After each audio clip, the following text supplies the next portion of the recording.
आज हम आपके लिए लाए हैं संपूर्ण पंचतंत्र स्टोरी सीरीज। यह वीडियो पंचतंत्र का चौथा भाग लब्धप्रणाश को कवर करेगी। इस चौथे भाग में कुल 11 कहानियां हैं। तो चलिए शुरू करते हैं। कहानी एक बंदर और मगरमच्छ। एक नदी के किनारे एक जामुन के पेड़ पर एक बंदर रहता था। उस पेड़ पर बहुत ही मीठे मीठे जामुन लगते थे। एक दिन एक मगरमच्छ खाना तलाशते हुए पेड़ के पास आया। बंदर ने उससे पूछा तो उसने अपने आने की वजह बताई। बंदर ने बताया कि यहाँ बहुत ही मीठे जामुन लगते हैं और उसने वो जामुन मगरमच्छ को दिए। उसकी मित्रता नदी में रहने वाले मगरमच्छ के साथ हो गई। वह बंदर उस मगरमच्छ को रोज खाने के लिए जामुन देता रहता था। एक दिन उस मगरमच्छ ने कुछ जामुन अपनी पत्नी को भी खिलाए। स्वादिष्ट जामुन खाने के बाद उसने यह सोचकर कि रोजाना ऐसे मीठे फल खाने वाले का दिल भी खूब मीठा होगा, उसने अपने पति से कहा कि उसे उस बंदर का दिल चाहिए और वो इसी जिद पर अड़ गई। उसने बीमारी का बहाना बनाया और कहा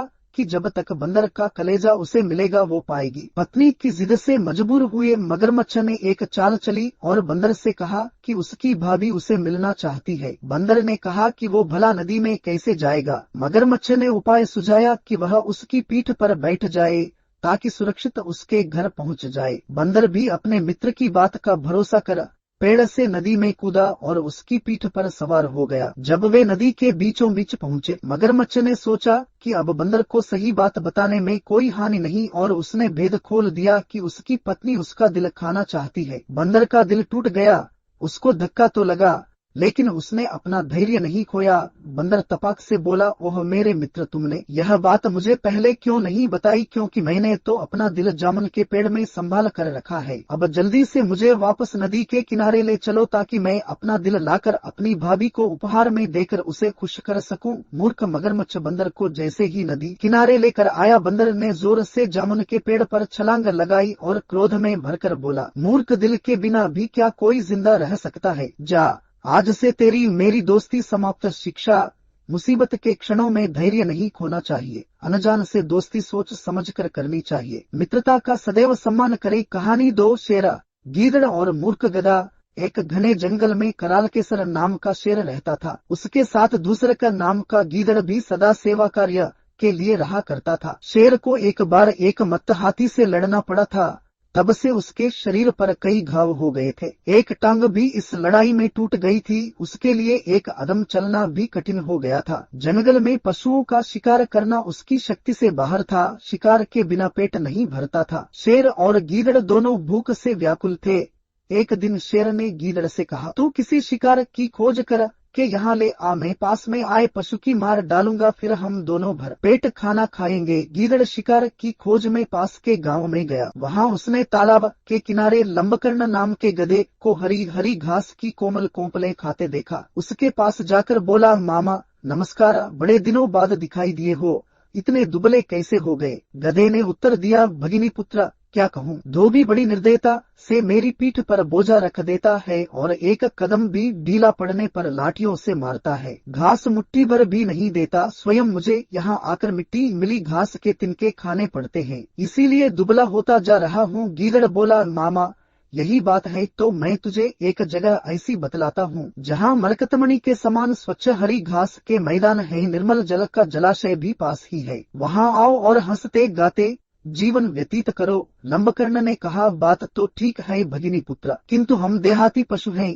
वन में जंगली जानवर मार कर खा जाएंगे, इसीलिए हम वन के हरे मैदानों का उपभोग नहीं कर सकते। गीदड़, मामा ऐसा न कहो, वहाँ मेरा शासन है, मेरे रहते कोई तुम्हारा बाल भी बांका नहीं कर सकता। तुम्हारी तरह कई गधों को मैंने धोबियों के अत्याचारों से मुक्ति दिलाई है। इस समय भी वहाँ 3 गर्दभ कन्याएं रहती हैं जो अब जवान हो चुकी हैं। उन्होंने आते हुए मुझे कहा था कि तुम हमारी सच्ची माँ हो तो गांव में जाकर हमारे लिए किसी गर्दभपति को लाओ, इसीलिए तो मैं तुम्हारे पास आया हूँ। गीदड़ की बात सुनकर लंबकर्ण ने गीदड़ के साथ चलने का निश्चय कर लिया। गीदड़ के पीछे पीछे चलता हुआ वह उसी वन प्रदेश में आ पहुँचा जहाँ कई दिनों का भूखा शेर भोजन की प्रतीक्षा में बैठा था। शेर के उठते ही लंबकर्ण ने भागना शुरू कर दिया। उसके भागते भागते भी शेर ने पंजा लगा दिया, लेकिन लंबकर्ण शेर के पंजे में नहीं फंसा, भाग ही गया। तब गीदड़ ने शेर से कहा, तुम्हारा पंजा बिल्कुल बेकार हो गया है, गधा भी उसके फंदे से बच भागता है, क्या इसी बल पर तुम हाथी से लड़ते हो? शेर ने जरा लज्जित होते हुए उत्तर दिया, अभी मैंने अपना पंजा तैयार भी नहीं किया था,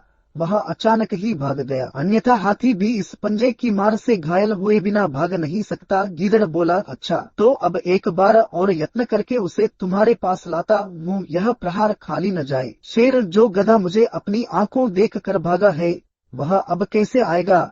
किसी और पर घात लगाओ। गीदड़, इन बातों में तुम दखल मत दो, तुम तो केवल तैयार होकर बैठ रहो। गीदड़ ने देखा कि गधा उसी स्थान पर फिर घास चर रहा है। गीदड़ को देखकर गधे ने कहा, भगिनीसुत, तू भी मुझे खूब अच्छी जगह ले गया, एक क्षण और हो जाता तो जीवन से हाथ धोना पड़ता। भला वह कौन सा जानवर था जो मुझे देख कर उठा था और जिसका वज्रसमान हाथ मेरी पीठ पर पड़ा था? तब हंसते हुए गीदड़ ने कहा, मामा तुम भी विचित्र हो, गर्द भी तुम्हें देखकर आलिंगन करने उठी और तुम वहां से भाग आए। उसने तो तुमसे प्रेम करने को हाथ उठाया था, वह तुम्हारे बिना जीवित नहीं रहेगी, भूखी प्यासी मर जाएगी। वह कहती है, यदि लंबकर्ण मेरा पति नहीं होगा तो मैं आग में कूद पड़ूंगी, इसलिए अब उसे अधिक मत सताओ, अन्यथा स्त्री हत्या का पाप तुम्हारे सिर लगेगा। चलो मेरे साथ चलो। गीदड़ की बात सुनकर गधा उसके साथ फिर जंगल की ओर चल दिया। वहां पहुंचते ही शेर उस पर टूट पड़ा, उसे मारकर शेर तालाब में स्नान करने गया। गीदड़ रखवाली करता रहा। शेर को जरा देर हो गई, भूख से व्याकुल गीदड़ ने गधे के कान और दिल के हिस्से काट कर खा लिए। शेर जब भजन पूजन से वापस आया तो उसने देखा कि गधे के कान नहीं थे और दिल भी निकला हुआ था। क्रोधित होकर उसने गीदड़ से कहा, पापी, तूने इसके कान और दिल खाकर इसे झूठा क्यों किया? गीदड़ बोला, स्वामी ऐसा न कहो, इसके कान और दिल थे ही नहीं, तभी तो यह एक बार जाकर भी वापस आ गया था। शेर को गीदड़ की बात पर विश्वास हो गया। दोनों ने बांट कर गधे का भोजन किया। कहानी 3। गीदड़ गीदड़ है और शेर शेर। एक जंगल में शेर शेरनी का युगल रहता था। शेरनी के 2 बच्चे हुए। शेर प्रतिदिन हिरणों को मारकर शेरनी के लिए लाता था, दोनों मिलकर पेट भरते थे। एक दिन जंगल में बहुत घूमने के बाद भी शाम होने तक शेर के हाथ कोई शिकार न आया। खाली हाथ घर वापस आ रहा था तो उसे रास्ते में गीदड़ का बच्चा मिला। बच्चे को देखकर उसके मन में दया आ गई। उसे जीवित ही अपने मुख में सुरक्षा पूर्वक लेकर वह घर आ गया और शेरनी के सामने उसे रखते हुए बोला, प्रिय, आज भोजन तो कुछ मिला नहीं। रास्ते में गीदड़ का यह बच्चा खेल रहा था, उसे जीवित ही ले आया हूँ। तुझे भूख लगी है तो इसे खाकर पेट भर ले, कल दूसरा शिकार लाऊंगा। शेरनी बोली, प्रिया, जिसे तुमने बालक जानकर नहीं मारा, उसे मारकर मैं कैसे पेट भर सकती हूँ? मैं भी इसे बालक मानकर ही पाल लूंगी, समझ लूंगी कि यह मेरा तीसरा बच्चा है। गीदड़ का बच्चा भी शेरनी का दूध पीकर खूब पुष्ट हो गया और शेर के अन्य 2 बच्चों के साथ खेलने लगा। शेर शेरनी तीनों को प्रेम से एक समान रखते थे। कुछ दिन बाद उस वन में एक मत्त हाथी आ गया। उसे देखकर शेर के दोनों बच्चे हाथी पर गुर्राते हुए उसकी ओर लपके। गीदड़ के बच्चे ने दोनों को ऐसा करने से मना करते हुए कहा, यह हमारा कुल शत्रु है, उसके सामने नहीं जाना चाहिए, शत्रु से दूर रहना ही ठीक है। यह कहकर वह घर की ओर भागा। शेर के बच्चे भी निरुत्साहित होकर पीछे लौट आए। घर पहुंचकर शेर के दोनों बच्चों ने माँ बाप से गीदड़ के बच्चे के भागने की शिकायत करते हुए उसकी कायरता का उपहास किया। गीदड़ का बच्चा इस उपहास से बहुत क्रोधित हो गया। लाल लाल आंखें करके और होठों को फड़फड़ाते हुए वह उन दोनों को जली कटी सुनाने लगा। तब शेरनी ने उसे एकांत में बुलाकर कहा कि इतना प्रलाप करना ठीक नहीं, वे तो तेरे छोटे भाई हैं, उनकी बात को टाल देना ही अच्छा है। गीदड़ का बच्चा शेरनी के समझाने बुझाने पर और भी भड़क उठा और बोला, मैं बहादुरी में, विद्या में या कौशल में उनसे किस बात में कम हूँ जो वे मेरी हंसी उड़ाते हैं? मैं उन्हें इसका मजा चखाऊंगा, उन्हें मार डालूंगा। यह सुनकर शेरनी ने हंसते हंसते कहा, तू बहादुर भी है, विद्वान भी है, सुंदर भी है, लेकिन जिस कुल में तेरा जन्म हुआ है उसमें हाथी नहीं मारे जाते। समय आ गया है कि तुझसे सच बात कह दी देनी चाहिए। तू वास्तव में गीदड़ का बच्चा है, मैंने तुझे अपना दूध देकर पाला है। अब इससे पहले कि तेरे भाई इस सच्चाई को जाने, तू यहाँ से भागकर अपने स्वजातियों से मिल जा, अन्यथा वह तुझे जीता नहीं छोड़ेंगे। यह सुनकर वह डर से कांपता हुआ अपने गीदड़ दल में आ मिला। कहानी 4। घमंड का सिर नीचा। एक गांव में उज्जवल का नाम का बढ़ई रहता था। वह बहुत गरीब था। गरीबी से तंग आकर वह गांव छोड़कर दूसरे गांव के लिए चल पड़ा। रास्ते में घना जंगल पड़ता था। वहां उसने देखा कि एक ऊंटनी प्रसव पीड़ा से तड़फड़ा रही है। ऊंटनी ने जब बच्चा दिया तो वह ऊंट के बच्चे और ऊंटनी को लेकर अपने घर आ गया। वहां घर के बाहर ऊंटनी को खूंटी से बांधकर वह उसके खाने के लिए पत्तों भरी शाखाएं काटने वन में गया। ऊंटनी ने हरी हरी कोमल कोंपलें खाई। बहुत दिन इसी तरह हरे हरे पत्ते खाकर ऊंटनी स्वस्थ और पुष्ट हो गई। ऊंट का बच्चा भी बढ़कर जवान हो गया। बढ़ई ने उसके गले में एक घंटा बांध दिया जिससे वह कहीं खोया न जाए। दूर से ही उसकी आवाज सुनकर बढ़ई उसे घर लिवा लाता था। ऊंटनी के दूध से बढ़ई के बाल बच्चे भी पलते थे। ऊंट भार ढोने के भी काम आने लगा। उस ऊंटनी से ही उसका व्यापार चलता था। यह देख उसने एक धनिक से कुछ रुपया उधार लिया और गुर्जर देश में जाकर वहां से एक और ऊंटनी ले आया। कुछ दिनों में उसके पास अनेक ऊंटनियां हो गईं। उनके लिए रखवाला भी रख लिया गया। बढ़ई का व्यापार चमक उठा। घर में दूध की नदियां बहने लगी। शेष सब तो ठीक था, किंतु जिस ऊंट के गले में घंटा बंधा था वह बहुत गर्वित हो गया था। वह अपने को दूसरों से विशेष समझता था। सब ऊंट वन में पत्ते खाने को जाते तो वह सबको छोड़कर अकेला ही जंगल में घूमा करता था। उसके घंटे की आवाज से शेर को यह पता लग जाता था कि ऊंट किधर है। सबने उसे मना किया कि वह गले से घंटा उतार दे, लेकिन वह नहीं माना। एक दिन जब सब ऊंट वन में पत्ते खाकर तालाब से पानी पीने के बाद गांवों की ओर वापस आ रहे थे, तब वह सबको छोड़कर जंगल की सैर करने अकेला चल दिया। शेर ने भी घंटे की आवाज सुनकर उसका पीछा किया और जब वह पास आया तो उस पर झपट कर उसे मार दिया। सीखा घमंड का सिर नीचा। कहानी 5 कुत्ते का वैरी कुत्ता। एक गाँव में चित्रांगा नाम का कुत्ता रहता था। वहाँ दुर्भिक्ष पड़ गया। अन्न के अभाव में कई कुत्तों का वंशनाश हो गया। अन्न के अभाव में कई कुत्तों का वंशनाश हो गया। चित्रांग ने भी दुर्भिक्ष से बचने के लिए दूसरे गांव की राह ली। वहां पहुंचकर उसने एक घर में चोरी से जाकर भरपेट खाना खा लिया। जिसके घर खाना खाया था उसने तो कुछ नहीं कहा, लेकिन घर से बाहर निकला तो आसपास के सब कुत्तों ने उसे घेर लिया। भयंकर लड़ाई हुई। चित्रांगा के शरीर पर कई घाव लग गए। चित्रांग ने सोचा इससे तो अपना गांव ही अच्छा है जहां केवल दुर्भिक्ष है, जान के दुश्मन कुत्ते तो नहीं है। यह सोचकर वह वापस आ गया। अपने गांव आने पर उससे सब कुत्तों ने पूछा, चित्रांगा दूसरे गांव की बात सुना, वह गांव कैसा है, वहां के लोग कैसे हैं, वहां खाने पीने की चीजें कैसी हैं? चित्रांग ने उत्तर दिया, मित्रों उस गांव में खाने पीने की चीजें तो बहुत अच्छी हैं और गृह पत्नियां भी नरम स्वभाव की हैं, किंतु दूसरे गांव में एक ही दोष है, अपनी जाति के ही कुत्ते बड़े खूंखार हैं। कहानी 6 स्त्री भक्त राजा। एक राज्य में अतुलबल पराक्रमी राजा नंद राज्य करता था। उसकी वीरता चारों दिशाओं में प्रसिद्ध थी। आसपास के सब राजा उसकी वंदना करते थे। उसका राज्य समुद्र तट तक फैला हुआ था। उसका मंत्री वररुचि भी बड़ा विद्वान और सब शास्त्रों में पारंगत था।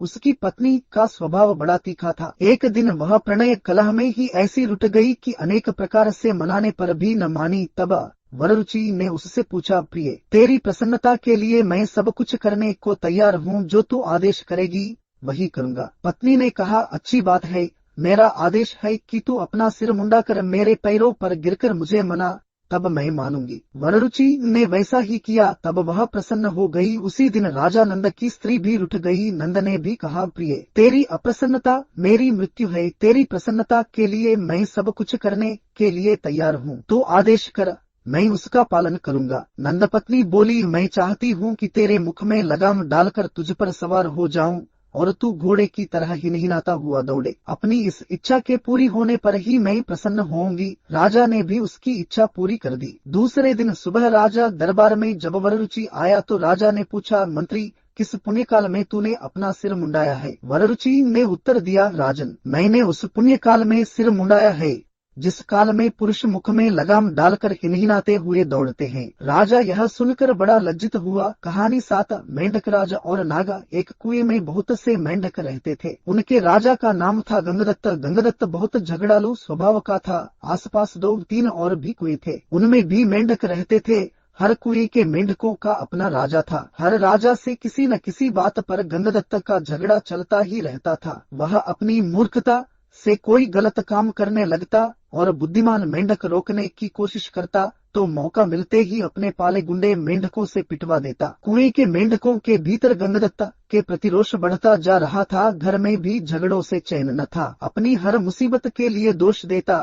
एक दिन गंगदत्त पड़ोसी मेंढक राजा से खूब झगड़ा। खूब तू मैं हुई। गंगदत्त ने अपने कुएं में आकर बताया कि पड़ोसी राजा ने उसका अपमान किया है। अपमान का बदला लेने के लिए उसने अपने मेंढकों को आदेश दिया कि पड़ोसी कुएं पर हमला करें। सब जानते थे कि झगड़ा गंगदत्त ने ही शुरू किया होगा। कुछ सयाने मेंढकों तथा बुद्धिमानों ने एकजुट होकर एक स्वर में कहा, राजन, पड़ोसी कुएं में हमसे दुगने मेंढक हैं। वे स्वस्थ व हमसे अधिक ताकतवर हैं। हम यह लड़ाई नहीं लड़ेंगे। गंगदत्त सन्न रह गया और बुरी तरह तिलमिला गया। मन ही मन उसने ठान ली कि इन गद्दारों को भी सबक सिखाना होगा। गंगदत्त ने अपने बेटों को बुलाकर भड़काया, बेटा, पड़ोसी राजा ने तुम्हारे पिताश्री का घोर अपमान किया है। जाओ, पड़ोसी राजा के बेटों की ऐसी पिटाई करो कि वे पानी मांगने लग जाएं। गंगदत्त के बेटे एक दूसरे का मुंह देखने लगे। आखिर बड़े बेटे ने कहा, पिताश्री, आपने कभी हमें टर्राने की इजाजत नहीं दी। टर्राने से ही मेंढकों में बल आता है, हौसला आता है और जोश आता है। आप ही बताइए कि बिना हौसले और जोश के हम किसी की क्या पिटाई कर पाएंगे।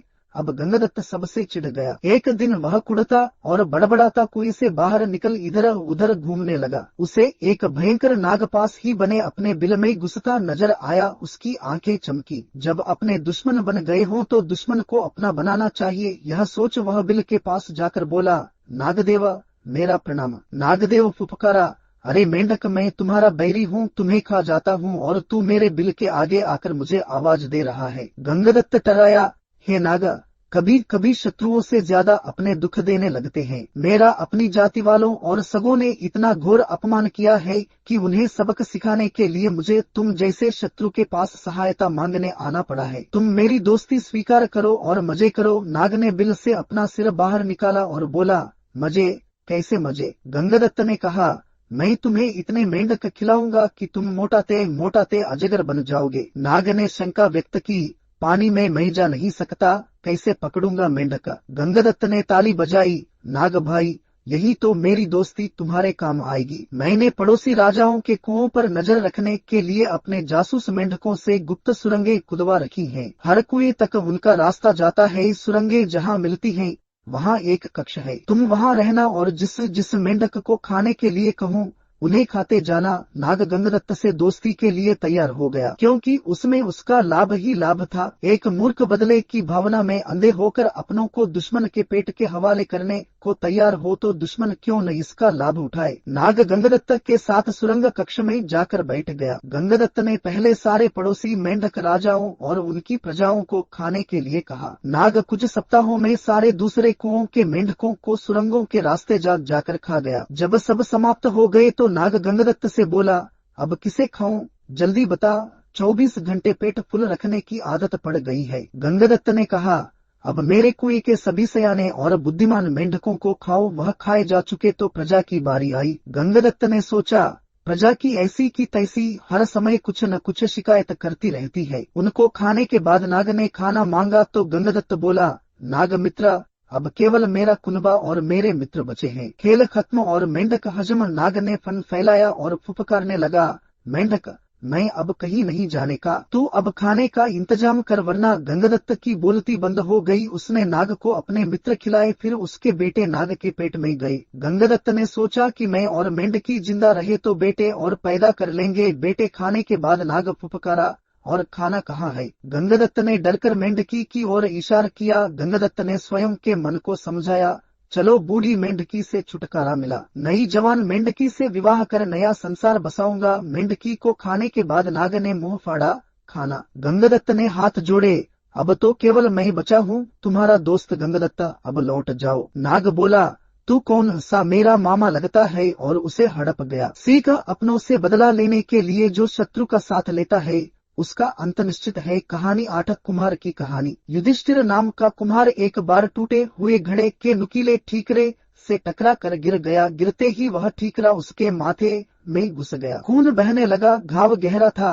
दवा दारू से भी ठीक न हुआ, घाव बढ़ता ही गया। कई महीने ठीक होने में लग गए। ठीक होने पर भी उसका निशान माथे पर रह गया। कुछ दिन बाद अपने देश में दुर्भिक्ष पड़ने पर वह एक दूसरे देश में चला गया। वहाँ वह राजा के सेवकों में भर्ती हो गया। राजा ने एक दिन उसके माथे पर घाव के निशान देखे तो समझा कि यह अवश्य कोई वीर पुरुष होगा, जो लड़ाई में शत्रु का सामने से मुकाबला करते हुए घायल हो गया होगा। यह समझ उसने उसे अपनी सेना में ऊंचा पद दे दिया। राजा के पुत्र व अन्य सेनापति इस सम्मान को देखकर जलते थे, लेकिन राजभय से कुछ कह नहीं सकते थे। कुछ दिन बाद उस राजा को युद्ध भूमि में जाना पड़ा। वहाँ जब लड़ाई की तैयारियां हो रही थी, हाथियों पर हौदे डाले जा रहे थे, घोड़ों पर काठियां चढ़ाई जा रही थी, युद्ध का बिगुल सैनिकों को युद्ध भूमि के लिए तैयार होने का संदेश दे रहा था। राजा ने प्रसंगवश युधिष्ठिर कुंभकार से पूछा, वीर, तेरे माथे पर यह गहरा घाव किस संग्राम में कौन से शत्रु का सामना करते हुए लगा था? कुंभकार ने सोचा कि अब राजा और उसमें इतनी निकटता हो चुकी है कि राजा सच्चाई जानने के बाद भी उसे मानता रहेगा। यह सोच उसने सच बात कह दी कि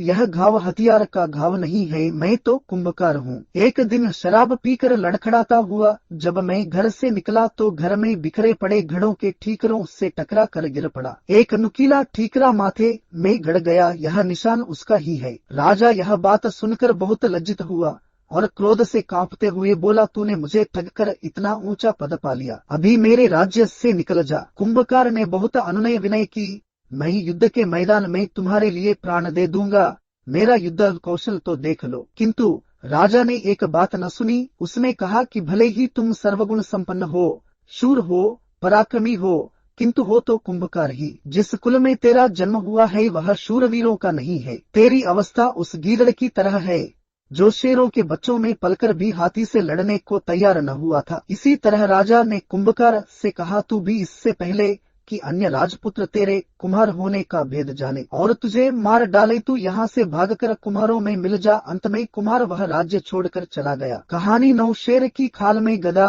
एक शहर में शुद्धपट नाम का धोबी रहता था। उसके पास एक गधा भी था। घास न मिलने से वह बहुत दुबला हो गया। धोबी ने तब एक उपाय सोचा। कुछ दिन पहले जंगल में घूमते घूमते उसे एक मरा हुआ शेर मिला था। उसकी खाल उसके पास थी। उसने सोचा, यह खाल गधे को उड़ा कर खेत में भेज दूंगा, जिससे खेत के रखवाले इसे शेर समझकर डरेंगे और इसे मार कर भगाने की कोशिश नहीं करेंगे। धोबी की चाल चल गई। हर रात वह गधे को शेर की खाल पहना कर खेत में भेज देता था। गधा भी रात भर खाने के बाद घर आ जाता था। लेकिन एक दिन यह पोल खुल गई। गधे ने एक गधी की आवाज सुनकर खुद भी अरड़ाना शुरू कर दिया। रखवाले शेर की खाल ओढ़े गधे पर टूट पड़े और उसे इतना मारा कि बेचारा मर ही गया। उसकी वाचालता ने उसकी जान ले ली। कहानी 10। सियार की रणनीति। एक जंगल में महाचतुर का नामक सियार रहता था। एक दिन जंगल में उसने एक मरा हुआ हाथी देखा। उसकी बाँछें खिल गई। उसने हाथी के मृत शरीर पर दांत गड़ाया, पर चमड़ी मोटी होने की वजह से वह हाथी को चीरने में नाकाम रहा। वह कुछ उपाय सोच ही रहा था कि उसे सिंह आता हुआ दिखाई दिया। आगे बढ़कर उसने सिंह का स्वागत किया और हाथ जोड़कर कहा, स्वामी, आपके लिए ही मैंने इस हाथी को मार कर रखा है। आप इस हाथी का मांस खाकर मुझ पर उपकार कीजिए। सिंह ने कहा, मैं तो किसी के हाथों मारे गए जीव को खाता नहीं हूँ, इसे तुम ही खाओ। सियार मन ही मन खुश तो हुआ, पर उसकी हाथी की चमड़ी को चीरने की समस्या अब भी हल न हुई थी। थोड़ी देर में उस तरफ एक बाघ आ निकला। बाघ ने मरे हाथी को देखकर अपने होंठ पर जीभ फिराई। सियार ने उसकी मंशा भांपते हुए कहा, मामा, आप इस मृत्यु के मुंह में कैसे आ गए? सिंह ने इसे मारा है और मुझे इसकी रखवाली करने को कह गया है। एक बार किसी बाघ ने उनके शिकार को जूठा कर दिया था, तब से आज तक वे बाघ जाति से नफरत करने लगे हैं। आज तो हाथी को खाने वाले बाघ को वह जरूर मार गिराएंगे। यह सुनते ही बाघ वहां से भाग खड़ा हुआ, पर तभी एक चीता आता हुआ दिखाई दिया। सियार ने सोचा, चीते के दांत तेज होते हैं, कुछ ऐसा करूं कि यह हाथी की चमड़ी भी फाड़ दे और मांस भी न खाए। उसने चीते से कहा, प्रिय भांजे, इधर कैसे निकले? कुछ भूखे भी दिखाई पड़ रहे हो। सिंह ने इसकी रखवाली मुझे सौंपी है, पर तुम इसमें से कुछ मांस खा सकते हो। मैं जैसे ही सिंह को आता हुआ देखूंगा तुम्हें सूचना दे दूंगा।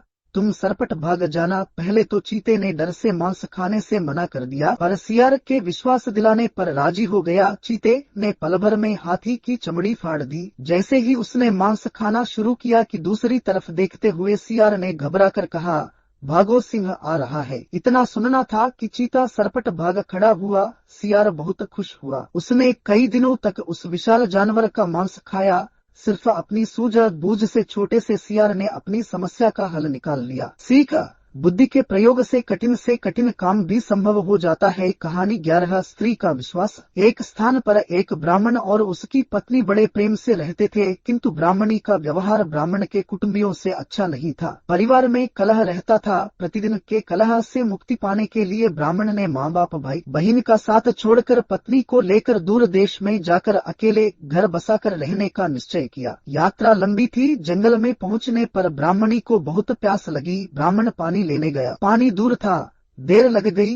पानी लेकर वापस आया तो ब्राह्मणी को मरी पाया। ब्राह्मण बहुत व्याकुल होकर भगवान से प्रार्थना करने लगा। उसी समय आकाशवाणी हुई कि ब्राह्मण, यदि तू अपने प्राणों का आधा भाग इसे देना स्वीकार करे तो ब्राह्मणी जीवित हो जाएगी। ब्राह्मण ने यह स्वीकार कर लिया। ब्राह्मणी फिर जीवित हो गई। दोनों ने यात्रा शुरू कर दी। वहां से बहुत दूर एक नगर था। नगर के बारा में पहुंचकर ब्राह्मण ने कहा, प्रिय, तुम यहीं ठहरो, मैं अभी भोजन लेकर आता हूँ। ब्राह्मण के जाने के बाद ब्राह्मणी अकेली रह गई। उसी समय बारा के कुएं पर एक लंगड़ा किंतु सुंदर जवान रहट चला रहा था। ब्राह्मणी उससे हंसकर बोली, वह भी हंसकर बोला। दोनों एक दूसरे को चाहने लगे। दोनों ने जीवन भर एक साथ रहने का प्रण कर लिया। ब्राह्मण जब भोजन लेकर नगर से लौटा तो ब्राह्मणी ने कहा, यह लंगड़ा व्यक्ति भी भूखा है, इसे भी अपने हिस्से में से दे दो। जब वहां से आगे प्रस्थान करने लगे तो ब्राह्मणी ने ब्राह्मण से अनुरोध किया कि इस लंगड़े व्यक्ति को भी साथ ले लो, रास्ता अच्छा कट जाएगा। तुम जब कहीं जाते हो तो मैं अकेली रह जाती हूँ, बात करने को भी कोई नहीं होता। इसके साथ रहने से कोई बात करने वाला तो रहेगा। ब्राह्मण ने कहा, हमें अपना भार उठाना ही कठिन हो रहा है, इस लंगड़े का भार कैसे उठाएंगे। ब्राह्मणी ने कहा, हम इसे पिटारी में रख लेंगे। ब्राह्मण को पत्नी की बात माननी पड़ी। कुछ दूर जाकर ब्राह्मणी और लंगड़े ने मिलकर ब्राह्मण को धोखे से कुएं में धकेल दिया। उसे मरा समझकर वे दोनों आगे बढ़े। नगर की सीमा पर राज्य कर वसूल करने की चौकी थी। राजपुरुषों ने ब्राह्मणी की पटारी को जबरदस्ती उसके हाथ से छीन कर खोला तो उसमें वह लंगड़ा छिपा था। यह बात राजा दरबार तक पहुंची। राजा के पूछने पर ब्राह्मणी ने कहा, यह मेरा पति है, अपने बंधु बांधवों से परेशान होकर हमने देश छोड़ दिया है। राजा ने उसे अपने देश में बसने की आज्ञा दे दी। कुछ दिन बाद किसी साधु के हाथों कुएं से निकाले जाने के उपरांत ब्राह्मण भी उसी राज्य में पहुंच गया। ब्राह्मणी ने जब उसे वहां देखा तो राजा से कहा कि यह मेरे पति का पुराना बैरी है, इसे यहाँ से निकाल दिया जाए या मरवा दिया जाए। राजा ने उसके वध की आज्ञा दे दी। ब्राह्मण ने आज्ञा सुनकर कहा, देव, इस स्त्री ने मेरा कुछ लिया हुआ है, वह मुझे दिलवा दिया जाए। राजा ने ब्राह्मणी को कहा, देवी, तूने इसका जो कुछ लिया हुआ है सब दे दे। ब्राह्मणी बोली, मैंने कुछ भी नहीं लिया। ब्राह्मण ने याद दिलाया कि तूने मेरे प्राणों का आधा भाग लिया हुआ है, सभी देवता इसके साक्षी हैं। ब्राह्मणी ने देवताओं के भय से वह भाग वापस करने का वचन दे दिया, किंतु वचन देने के साथ ही वह मर गई। ब्राह्मण ने सारा वृत्तांत राजा को सुना दिया। इसी के साथ 11वीं कहानी समाप्त होती है। इस भाग 4 में बस इतना ही थे। अगर आपको ये वीडियो पसंद आई हो तो कृपया इस वीडियो को लिखे और शेयर करें तथा आगे के भागों के लिए हमारे चैनल को सब्सक्राइब करें।